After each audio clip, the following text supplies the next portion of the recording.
This is Rajiv. I have on the phone Senthil, on Skype, Senthil and Vijay. And we are discussing today options for foreign professionals. In this case, both our community members are from India, but it can be from anywhere. Pretty much similar options exist. So we are going to go over some of these options through a question and answer session, and hopefully be able to share this information with everybody. And both Vijay and Senthil have very graciously allowed me to record this call and make it available. So we'll talk about this. Senthil and Vijay, just to give a quick introduction, Vijay is an accounting professional. Senthil has a business background, very interesting background, and he's got admission in Columbia to a master's in public administration. So he wants to know more about what to do with his family. Should I be bringing them? So in fact, it's very interesting that in many ways they represent two steps towards one of the ways you can come to USA if you're a professional. You could come on a student visa, but then you have these unique problems. What do I do? What are my prospects? How do I get my green card? Am I just going to be a student forever? So we'll be able to cover that aspect. Whereas with Vijay, we'll also be able to discuss other options. Some of them will also be relevant to Senthil. With that said, let me get started. Most professionals, leaving aside student visa for just a moment, will either come through job that they'll procure, or they'll come through investment. Some of them can come through their companies. Those visas are called L1 visas. Typically what happens is if your company, the one you're working for, whether it's your own company or a company for whom you work, if they establish another company in the United States or buy a company in the United States, you would be able to then transfer yourself over to United States. I'm not going to cover L1 visa in great detail. What I want to cover mostly with you folks today is H1 and F1, student visa and professional visas, because they are the ones, I think they are the most relevant to your issues today. So whenever we think about moving to USA, we have to look at two things. One, I want to go tomorrow. I don't want to go 9 years down the line when 4 people have to actually support me to get on the plane. Okay, I want to go when I'm still young and healthy and I can get things done there. So one thing is, how do I get to USA immediately, like tomorrow or 3 months or 6 months down the line, instead of 7 years down the line? So we have to look at what is called non-immigrant visas. Non-immigrant visas are temporary visas which allow me, the reason we like them are because they are very quick in turnaround. Okay, green card can take many, many years, whereas, and it depends upon the country. Some countries it's very quick, but in India, being blessed with 1.3 billion people, we have a lot many more applicants. And the way US laws are set up, it's very odd. Whether you are Vatican City, a country with only 600 people, or India, with country with 1.3 billion people, you have the same number of green cards available to you. So obviously, you are going to have a huge backlog if you are from India or China or Philippines or Mexico. These countries are highly oversubscribed, so it takes a lot longer to get the green card. Therefore, looking at the non-immigrant visa options, temporary visa options becomes important. And ideally, what we want is we want the kind of visa that either gracefully translates into a green card or creates options for me. Another person wants to join us. 1 second. No, I can't do that. Okay, so going back, because more than 2 people will be difficult to, I'll just make the recording for them. We can always do follow-up calls with other people. So it's very important to have either a transition into green card or something that very quickly translates into green card by itself. L1s are an example. L1A visa, if you've got it, pretty sure you can, with those same criteria, same documentation, you can also get your green card. But I'm assuming that you are like I was in USA, while I was in India, I had no companies with whom I had contacts. I had no job prospects. I hadn't started looking at it yet. And as Gaurav, one of the people who was trying to join the call, was telling me, he says the problem is when I apply for a job, they say, do you have work authorization? And if you don't have work authorization, they can't hire you. Okay, that's not universally true. especially for jobs that are in high demand. As a general rule, any professional from any country, as long as they are a professional, what's a professional? Somebody whose job requires a specific bachelor's degree, like an accounting job. You need BCom, um, chartered accountancy, or something where you specialize in accounting or business procedures. So jobs that require a bachelor's degree make it possible to get a professional visa, which is an H1 visa. Okay. One of the options you also have, these are all non-immigrant visas. They allow you to come. H1 visas allow you to file a green card through your employer and eventually get your green card. L1 visas are much more graceful, but then they are much more restricted. You've got to be working for related companies. It's not that easy to get into those situations. Companies like Infosys and all, they do a lot of L1s, but they may not do green cards that readily for their own employees. You need the employer's help. Okay. I think last couple of weeks ago, I also did a video for people with extraordinary ability. They have other options. For example, if you are a top performer, whether you are an artist, an athlete, or a business person, or a scientist, or professional with extraordinary qualifications, where you can claim that you're nationally recognized or internationally recognized, you have totally different set of options. But ordinary people like me and you, I don't know if you're ordinary, but I am ordinary. If I were to try to come to USA, I would have to go through either H1 or F1. So those are the options I want to cover first. Now, Senthil, as I introduced him, that he was a professional in India. He's got a family, children, wife. He's got admission into Columbia, great university, very good school. He's coming here, and he wants to know, before I come here, should I be thinking of moving my family? What are my prospects? What's going to happen to me eventually? So I want to cover that first, because Vijay, one of the options you have is the same as Senthil. You could decide to do a master's degree, for example, an MBA, or a master's degree in accounting. By the way, if you look at the statistics, Bureau of Labor Statistics, sorry, BLS, U.S. Department of Labor puts out a lot of statistics, and you can kind of see there's a publication called Occupational Outlook Handbook. Occupational Outlook Handbook. Just type OOH in any of your search engines, and it pulls up right away. It tells you everything you need to know about jobs in the United States from a top level perspective. What do these people do? What qualifications do you need? What kind of salaries you can expect? And if you want to know even more about salaries, you can go to a website called flcdatacenter.com. F as in foreign, L as in labor, C as in certification. FLC Data Center. Center is spelled the American way, CENTER. flcdatacenter.com. There you can actually get salaries for every county in the United States. So you go there, you go through their wizard, you say, I want salary for California, Santa Clara County for this profession. It tells you level 1 salary, level 2 salary, level 3 salary, level 4 salary. One is beginner level people, two is professional but not advanced, three is technically advanced, and level 4 is technical leaders, people who do all the, basically the subject matter experts. So they tell you all the salaries in every county in the United States, just to get some idea. Okay, and that is for long-term planning. You should know what you're going to do. One of the things that comes up: can my wife work?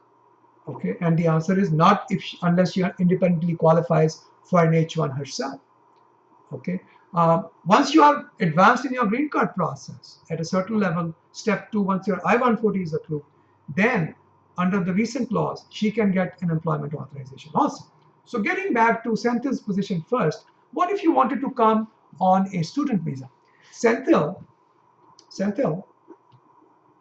Yeah, I'm here. I'm listening here. yeah, talk to us. How did you go about getting admission into the United States? So if I'm sitting in India, I'm just a Joe Schmo, 9 to 5 worker. I don't know where to start. Where did you start? How did you decide on this particular course? And what did you do to get admission? Why don't you share that with us? Sure. So I was looking forward for a course in some of the best universities in the world for public policy.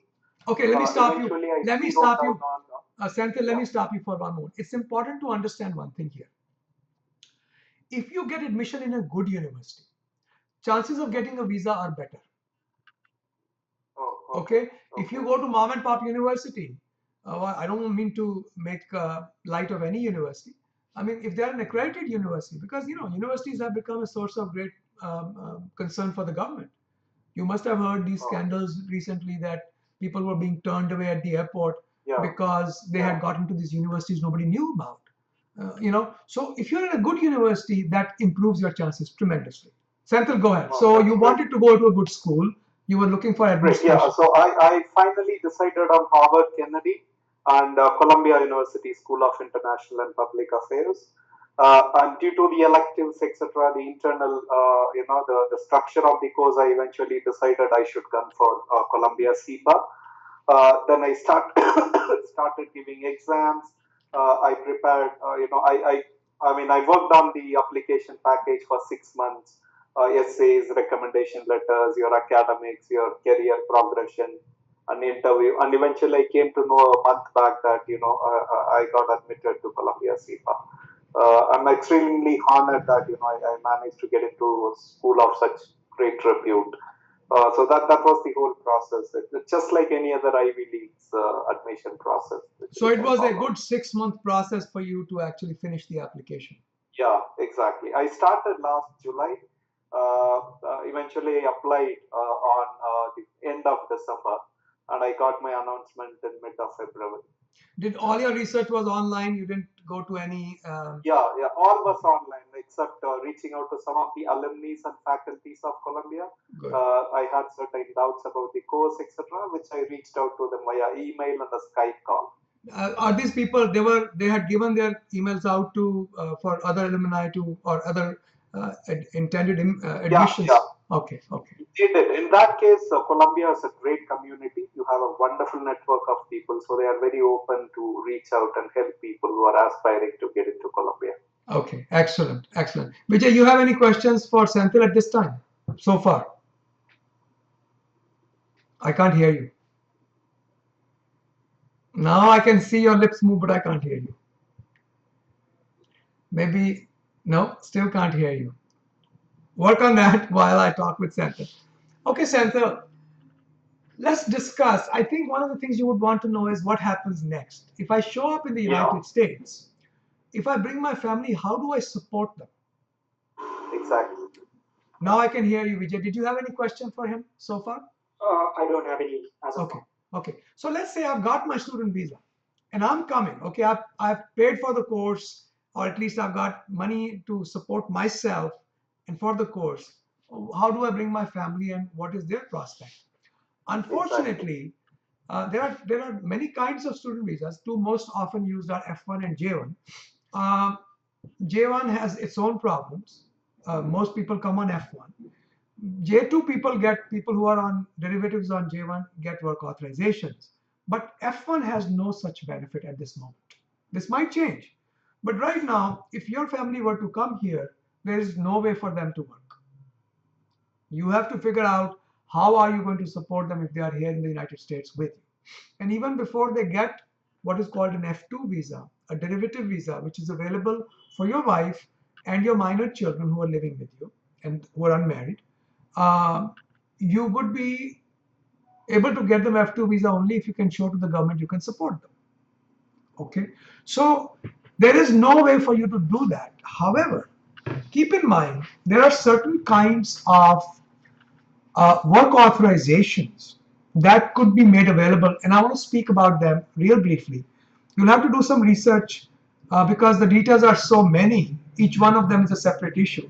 So once you get an F1, a student visa, you land in the United States. You can, before you even land, you can do some online research. Most of these universities have excellent guidelines for students. The way the student system is set up is within the university, they have something called a DSO in the International Students Office. Each university will have one to multiple DSOs, designated school officials, who have been designated by the USCIS to act on behalf of the USCIS on certain student matters, such as giving work authorization for on campus employment. Certain number of hours they can give you I think like 10 hours per week or something like that, but that's not enough. And campus jobs are not most lavish paying jobs. One thing you want to look at is curricular practical training, CPT. Okay, with CPT, what happens is, now I have on my blog, if you go to immigration.com and you look at the right side panel, I don't want to share the screen with you. It interrupts the flow of our conversation. But all this information is on our website, and you can always post questions on the website itself. And I usually respond within a couple of days. Sometimes I'm lazy, I might take a week or so. Um, but you can do that. And every other week we have a community conference call, free for anyone. Join in. The schedule is posted on the top right-hand side of our website, so you can look at that. And I'm sure there are many other sources of information. I would trust the information from good universities. They tell you what your options for a CPT are. Let me give you the profile of a CPT option typically. The idea of a CPT is this: our course is such that you cannot really learn and finish this course until and unless you have some hands-on training. To give you hands-on training, we allow you to work off campus anywhere as long as you continue with your full course of education. And you can even work full time. There is pretty much no limit on CPT. CPT is a good tool, especially in the hands of a good university. But because good universities are very serious about their responsibilities as give me one second, responsibilities as delegates of USCIS, they won't just give you CPT without there being good reason. And what's a good reason? Number one, I told you that a CPT is an integral part of the course itself. Number two, your potential employer will assure the government. There are some changes in the regulations being planned. I'm kind of combining the regulations today and the regulations that might come tomorrow. Um, you have to show them that your employer would keep you employed in your own area. In other words, they won't send you to do, random stuff, which, because you're not getting paid the highest dollar possible, they can exploit you and they won't So that sort of thing they have to be assured of. There's some kind of an agreement signed between, it's just a one-page thing, between the employer and the university. So you could get CPT. And a lot of people in USA, when they cannot get to an H1, end up going back to school, because H1 is a lottery, as you know, most of you would. And so the only a 50-50 chance that you're going to get through an H1, which is a professional visa.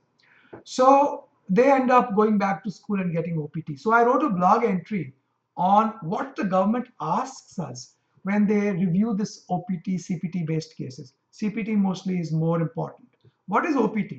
When you finish your course, you get permission to work for 12 months under certain conditions. Normally, every student qualifies. So for 12 months, you can work in your own field.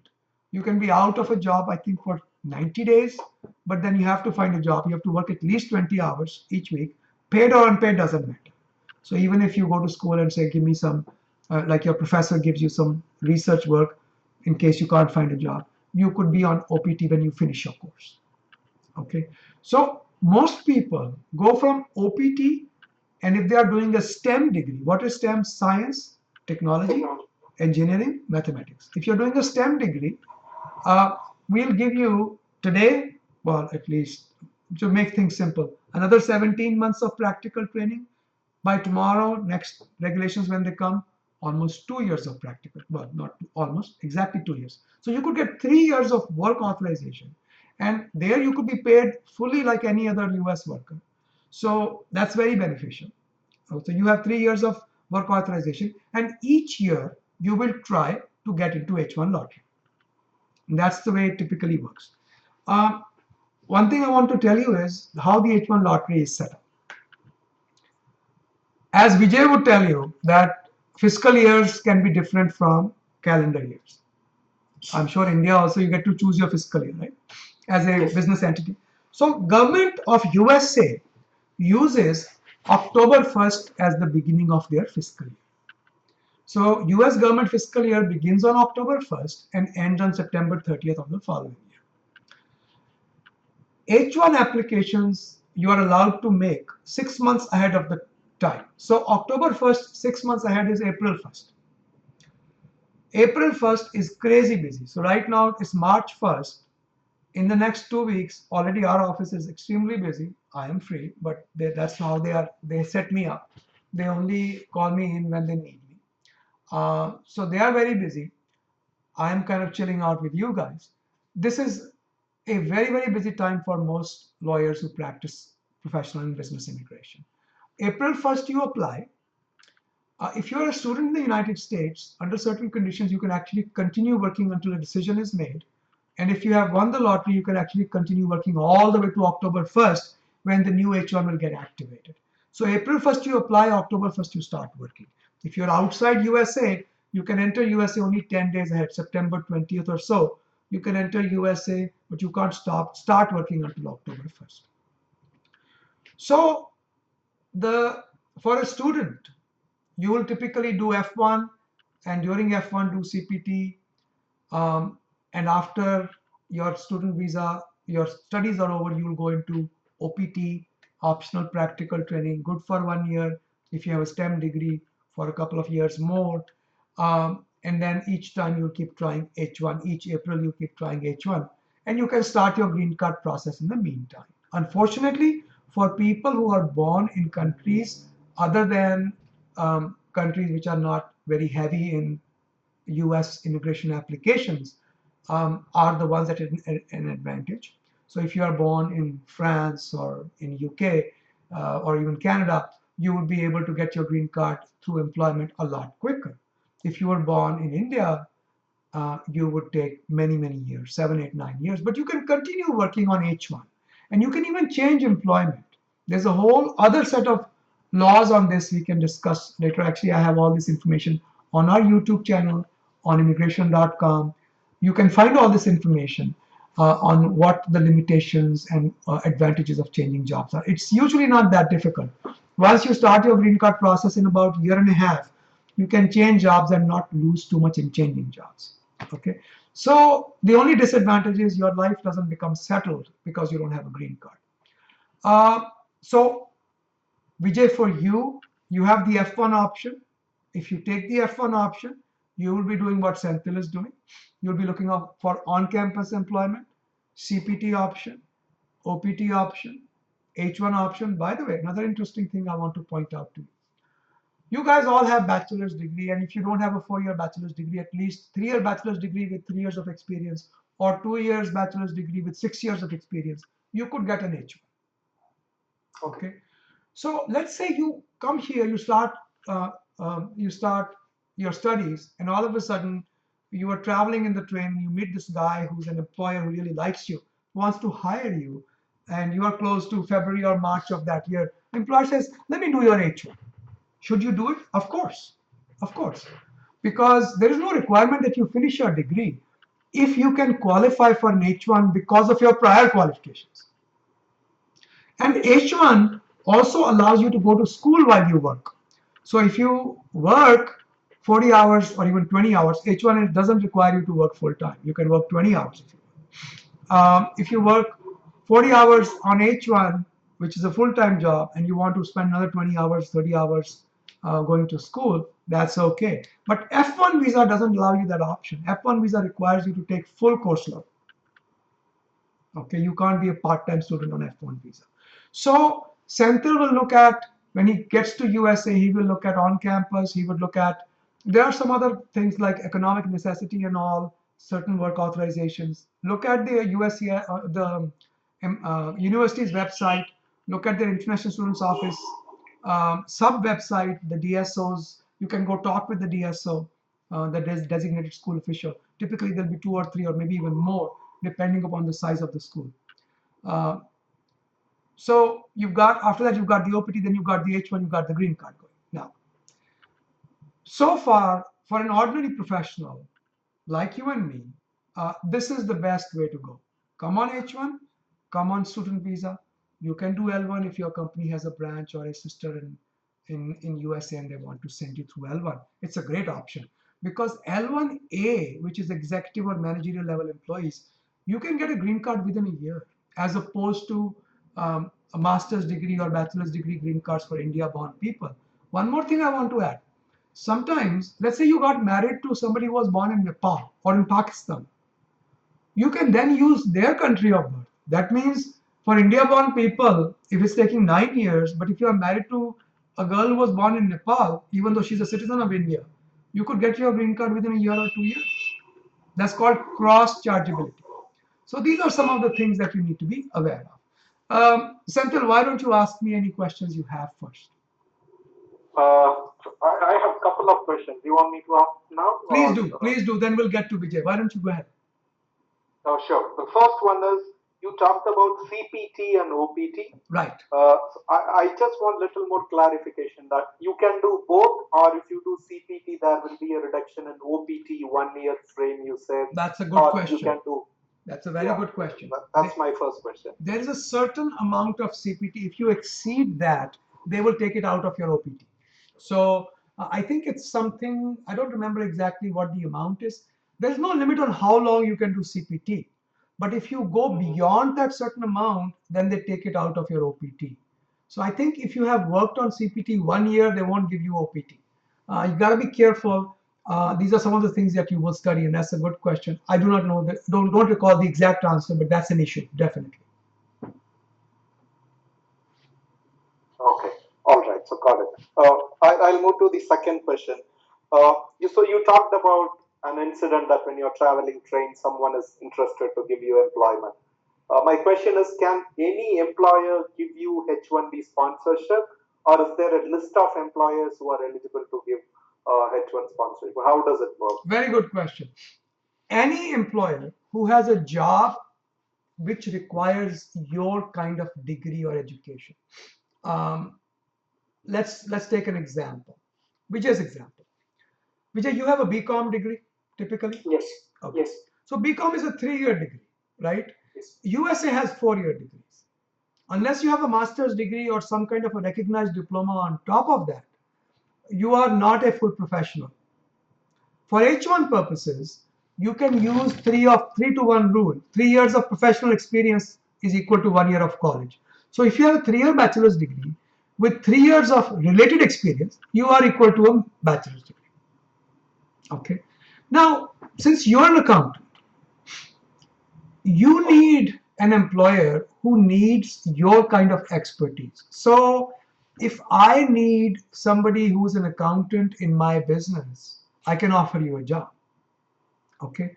But if I don't need an accountant type, and let's say I want an office manager, okay, that's really not a job related to your degree, and maybe not even a professional job. If you are managing a medical office, maybe it is a professional job. If you are managing an office with 10,000 workers, maybe it's a professional job. But still, there's no relevance to a degree in accounting. So there has to be any employer, private, government, I would give you some restrictions there. State government, yes.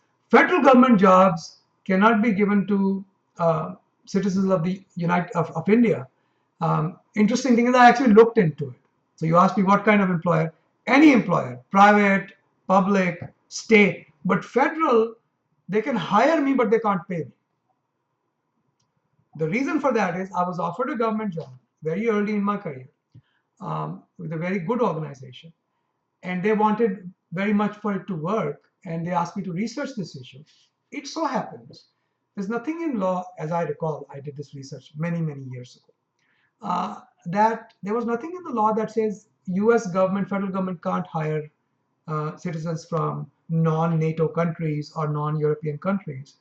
But every year for the last many decades, each year the annual budget of the United States is passed. There is a restriction in that out of this budget, no money can be paid to people who are not NATO country citizens. Da, da, da. So they actually have a restriction in the budget itself. So coming back to what Senthil said, or actually you said, anybody, I think, no, sorry, it was Santa's question. Who can be an H1 employer? Anybody, as long as they can offer you a genuine job related to your discipline. It can even be a family member. There's no requirement that your uncle who has a good operation wants you to join them. They cannot offer you a job. Sure, they can.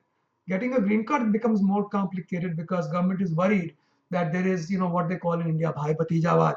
There is some nepotism going on there. You'll always prefer not properly explore the US market for local workers. So getting a green card can become difficult. But the advantage is once you have an H1, now you are exempt from the quota. You can keep transferring from one employer to another and never have to worry about the quota. Okay, there are Exactly. certain That's yeah, a there are great certain answer. kind Yeah. of jobs for you that is important, Center. Because if you go and work for either a non-profit research organization or an institution of higher learning or a government institution of research, federal government, or an affiliated entity to institution of higher learning, you are exempt from the quota. Okay, so if Columbia says we like you, we want to hire you to work for Columbia full time, they don't have to worry about the quota. They can hire you right away. They don't have to worry about the April-October cycle. But the problem is, if you want to leave that job and go into private employment, non-quota employment, then you are back to the quota problem. Once you've been Oh, once you've been through the quota, you are not exempt. You're exempt from the quota for like next 6 years. Uh, you know, and actually that's a misstatement. Let's just put it this way: there's some wrinkles here. Once you are exempt from the quota, you're good. There's no problem, nothing to worry about. Okay, so any employer can hire you. The job has to be relevant to your degree, and degree, if it's not a 4-year degree, must be counterbalanced for by 3:1 rule. 3 years of experience for each year of college missing. Okay, Vijay, I want to make a comment here. If I remember correctly, Occupational Outlook Handbook actually had some comments about there being great shortage for accountants. And I want to point out to you, certain professions have certain issues. If you are in the medical profession, nursing profession, you may have some additional requirements. If you are in any profession that requires a license, you may have some additional requirements to get an H1. Accountants, in this has been our experience, there's got to be a sharp distinction between an accountant and a bookkeeper. If you are just doing data entry, blindly entering figures in the ledgers and accounts payable, account receivable, you're not an accountant. An accountant is somebody who's helping with tax planning, who's helping with setting up the chart of accounts, like in some of these online services or some of these computer-based accounting packages. When you create because in creating that you have to be a professional. Entering yes. data is a non-professional. Yes. Okay, so keep this in mind. That's something unique for accountants. Also for hotel management people, it becomes quite problematic sometimes because they'll say, food and beverage manager, why do you need a guy with a degree? You can do it. Anybody who doesn't have a degree can also do this job. Okay, but so far that has been working out well, but we are aware of these issues, so we provide for them. Senthil, back to you. What other question? Oh, great.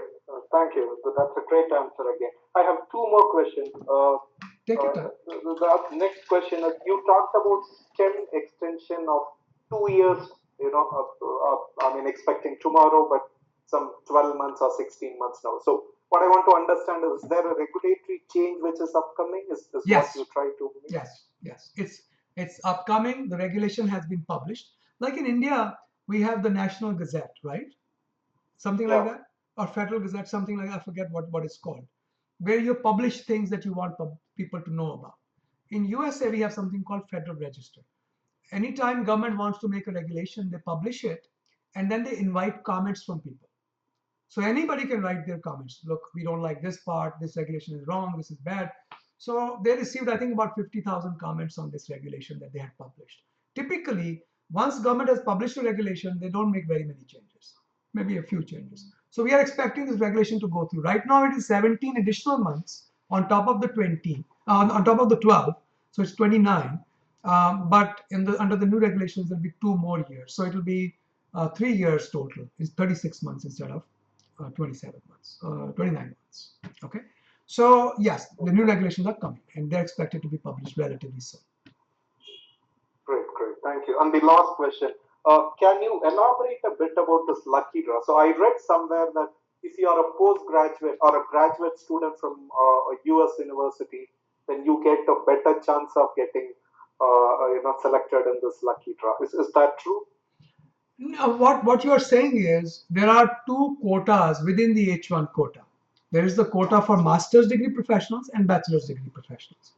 And the way it works is um, X thousand seats, I think it's 30,000, are reserved for master's degree. So we do a lottery of all the master's degrees separately from the bachelor's degree.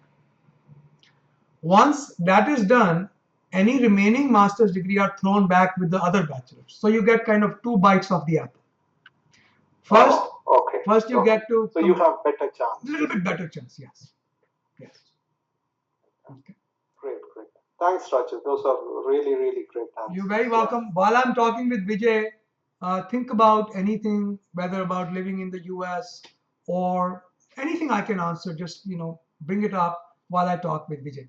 Hanji Vijay sir, what Sure. else did you have for me? What keeps you awake at night? Talk to me. Yes, Rajiv. Just a brief introduction. I am a commerce graduate from India, also a semi-qualified chartered accountant. And recently, I passed US CPA exams, that is US Certified Public Accountants That's from. very good. I'm registered with Alaska State Board. Very good. I'm not yet licensed, but maybe in a year I'll be getting my license after I complete my work experience requirements. And I have a certain couple of questions like. Say now the the applications open for H1. It will be like March April 1st the applications start pouring in. So if I apply to US employers directly, say big four accounting firms or big 10 accounting firms, can two or three employers apply, and what happens if both the applications get picked up? I mean, if can they apply, and what happens if both applications get picked up? That's a very good question. Excellent question. As long as the companies are not related or commonly managed and controlled, 20,000 employers can apply for you simultaneously. And if you get picked up multiple number of times, good for you. You can pick and choose whoever you want to go with. Okay. Okay. And the other thing is, I heard that H1B, the cost of application has gone up, and there's a double price for No. an employer who has 50% more Indians who on the list. I mean, Well, on the payrolls. actually, this is also on my blog. If you go to my blog and read up, Okay. go to immigration.com, look at the right hand side panel. Again, I'm not showing you where everything is. Just go to immigration.com. If you have a problem, just drop me a line, help@immigration.com. I'll be happy to whatever I can do to guide you. Because when I was in India, God knows, I think I went through. There was a United States Education Foundation or something like USEFI or something like that. United States Education Foundation in India. They had a library where you could go and read up and But now with online information, it has become redundant. So anything we can do to assist in pointing you in the right direction, always a pleasure. So going back to your last question to me was, I'm sorry, I got lost trail Uh, of that was on applications like multiple applications. multiple. That we already covered. You can apply as many times as you like, with as many people as you like, and pick and choose whoever you want to go with. Having a CPA license is very helpful. I'll be surprised if you can't find a job rather quickly, even if it's in Alaska, because you can always. I think CPAs kind of work the same way as lawyers do. We can waive into other jurisdictions if I have, depending upon the rules of the jurisdiction. If I have Virginia license and I want to go practice in New York, if I practice for 5 years, it's very easy for me to waive into. Yes, reciprocal status. Reciprocity, exactly. So talk to me. What are the questions you have? Yeah, so I was asking about the cost. I heard it's Oh doubled. yeah, cost. I'm sorry. Yes. So first of all reputable employers should be paying all the costs associated with the H1. Okay, because US Department of Labor, who controls certain aspects of the hiring, maintains that usual business expenses of the employer should be always borne by the employer, not by the employee. Employers who don't do that run the risk of Vijay getting mad at them and saying, okay, I'll teach you a lesson. All you have to do is contact the wage and hour division of the Department of Labor. They will recover the money for you, whatever the employer took, and they will get the employer in a lot of trouble. Companies have gone under because of Department of Labor audits. I have done close to 200 audits. I'll tell you, they're never easy. Okay, we always worry because laws are so complex. Even the most established Fortune 50 companies end up paying fines because there are documentary issues. They are so complex. So employees who are on H1 are actually in a fairly good position. Okay. Therefore, first indication of a company that you don't want to really do business with if they ask you to pay for the H1. Either they are getting very poor legal advice or they don't care. And both of them are bad signs. If they're getting bad legal advice, either they're not getting the best lawyers or good lawyers, and they're just getting, just really terrible, terrible lawyers. There's plenty of them around. And there's also plenty of very, very good lawyers, very competent lawyers. USA has this one thing I like, that by and large, people are a lot more professional by necessity. But then, to be honest, I left India in 1986, never went back. So I don't really know how things are in India now. I'm sure things have changed quite a bit there as well. So going back to whether they have to pay extra. So first of all, the employer should be paying, and the rules on who has to pay is typically companies with, I think it's more than 50 employees and more than 50% of them are on H1, L1 sort of situation. So many of the companies in the United States don't have that issue. Okay. Uh, the next question is like, what if a company has applied for me and I didn't get picked up? So will they get? Is it the application cost refunded to the company, or Yes. is it forfeited? Yes, the application cost, all USCIS filing fees are refunded. Lawyers may or may not, it depends. I don't know what exactly our office does. But once we have done the work, we get paid for the work, like CPAs. You don't get paid if you get a tax refund. You get paid for preparing the tax return, Yes. So it's kind of the same way for lawyers. We get paid for the time we put into the case. But the application cost is refunded, right? That's refunded, yes. Okay. And the last one is, I want to know more about the cap exempt H1B visas. Does CPS have any upper hand on this, or how does it go? Unlike the way cap exempt H1s are, like I told you, there are 4 categories of employers: non-profit research, government research, institution of higher learning, and affiliate institutions of higher learning. So, for example, university hospital. Okay, there's a university, then there's a hospital affiliated with the university. These are exempt, and the way it works is you don't have to be directly employed by the quota exempt employer. You just have to be employed at their site or at their job, supporting an essential or important function of that organization. For example, let us say, I'm trying to think of a good example. Let's say that for CPS, there's no obvious answers, but let's vary that a little bit. Let's say you were a statistical analyst, okay, instead of being a CPA, or you have a dual degree, you've got a degree in math and you've got a degree in accounting. So because of your math degree, you're entitled to be a statistician. And what happens is there is a contractor who hires employees and then sends them out consulting for government organizations. Okay, so he sends you to work at National Institute of Health as a statistician, where you are supporting the research of the scientists by helping them create proper graphs, helping them understand the data, kind of business intelligence. Okay.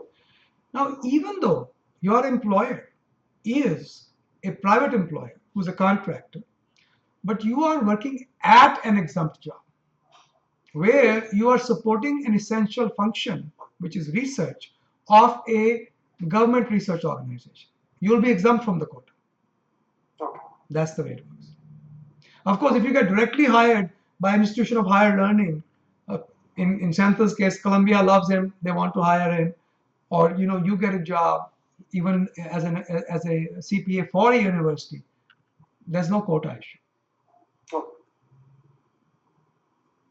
Well, that's it, Rajiv, from my side. Thank you. Okay, very good. Senthil, did you have anything else you could dream up while we were talking? Yeah. There was one question popped up just now. So, can you apply for H1B while you are maintaining your F1 status? Let's assume I'm coming for this fall, and can I apply for next April while I'm still a student and change the visa from F1 to H1B and still continue the education? Yes, there are many ways of doing that. But let me correct one thing. You can only apply in April for each year to work in October of the same year. So, for example, if you wanted to work in October 2016, you will apply in April 2016. In order to work in October 2017, you can only apply in April 2017. Okay, so you cannot apply for an H1 more than 6 months ahead of time. Got it. And you can still continue your education. I'll get to that. There are two elements in changing from one status to another. When you are on H1 and you transfer employers, that's an easy one.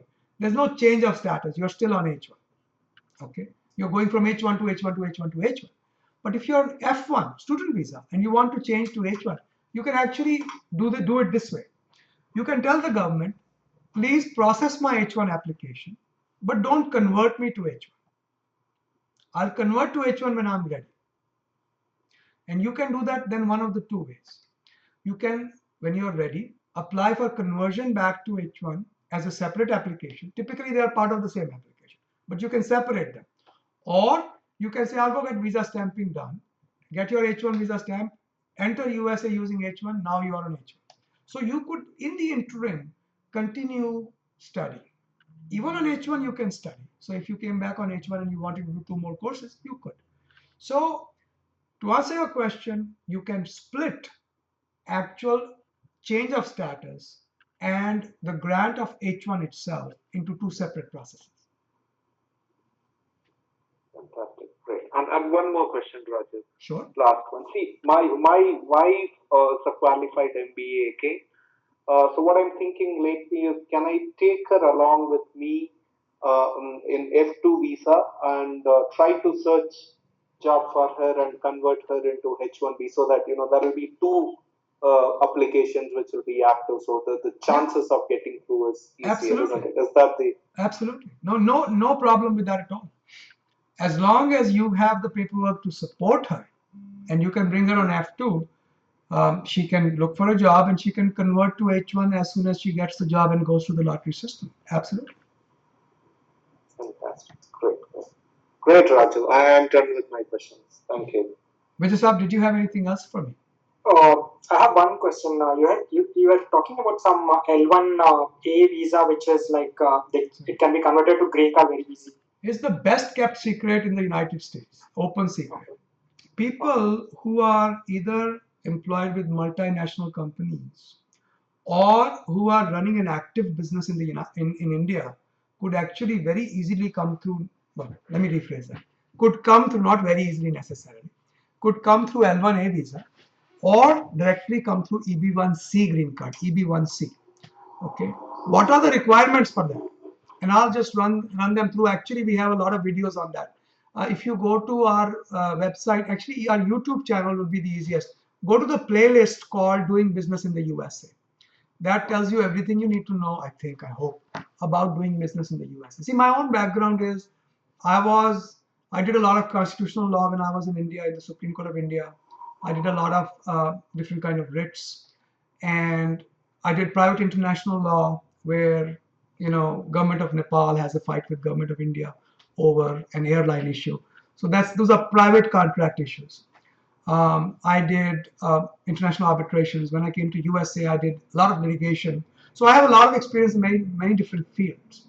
So I did some videos about just doing business in the USA, giving general ideas to people how they can set up businesses. Problem is, as a business, and see, in India we have Uniform Companies Act, right? 1950 Act. Yes. In USA, each state has its own Companies Act. So it's not a uniform set of codes. So we cannot, as lawyers, advise on state law in every state. Federal law we can advise, but not state law. Okay. I lost your question again. Sorry, I'm getting a little tired, I think. What was your question? You said? That's on L1A. Can you spell more on it? I mean, how easy to apply? Right, L1A. So L1A under the right circumstances is a great visa. I just finished doing an L1A for an Indian company who's just a 5-employee company. Their majority stockholder and CEO has put in some money, a couple $100,000, with a company in USA, and they have created a new company which is buying a bunch of pizza outlets. It's not a franchise. They are just doing their own. So we got the L1A approved. Uh, if this gentleman comes to USA and creates a 1 year tax history for the company, next year he'll be able to apply for green card, and he'll have his green card by the end of next year probably. So in 2 years he's all wrapped up. Okay. If on the other hand he bought an existing company which was already doing business and had a tax history, he could get his green card within a year. So L1A visa requires the following things. Companies are related in one of the following ways. One owns majority stock of the other, whether it's India owns USA, USA owns India. Okay. Both of them are owned by a common company, so they are sisters, they have a common parent, or the same stockholders roughly own the same set of stock or same amount of stock in both companies, affiliates. So there's some kind of a relationship, ownership based relationship. It can also be sometimes not ownership but veto based relationship. I am a company sitting in USA, but I have veto power over your decisions. Sometimes we can create a relationship like that. So companies are related. The company abroad, IBM India, is sending an employee to IBM USA, and that employee is managerial in one of the two ways. Either he supervises professional people, Okay. or so he's a people manager, or he has discretionary authority over an essential or important function of the organization. Let me give you an example. We have a company with 30,000 employees globally. Okay. Very good people, great people to work with, very professional. We worked with them for 13 years. Okay. Their L1A, they tried to process it in house, was denied because they said the manager you're trying to bring over doesn't do any people management. So when we took over the case, we showed them that this particular employee was who was a vice president was in charge of a very important function. He did the pricing on every contract, every major contract. So every contract that was over, let's say $5 million, he sat down and he decided what we were going to charge for our services. And he had almost complete authority on it. So how can you say that this guy is not a manager? He may not be a manager in your sense, or how can you say he's not an executive? So the idea is related companies, executive or managerial level employee, executive or managerial either in managing people or managing a function, Decision making. and must have worked 1 year for that set of companies outside US Okay. in the last 3 years. That's it. So translate that into a small business. I've got 5 or 10 employees. As long as I'm a genuine business running good transactions. By the way, profitability is not required. Genuine business is required.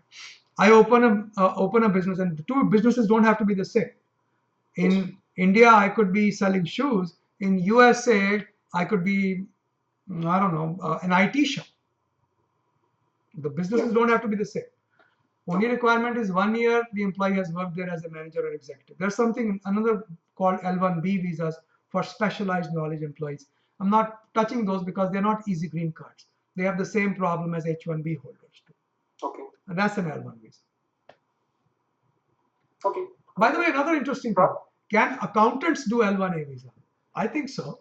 If you are a CPA company in India and you've got 5-10 CPAs working and your managing partner wanted to move to USA, I think they could. I think they could do an EB1. Okay. Okay. All right, guys. Any other questions?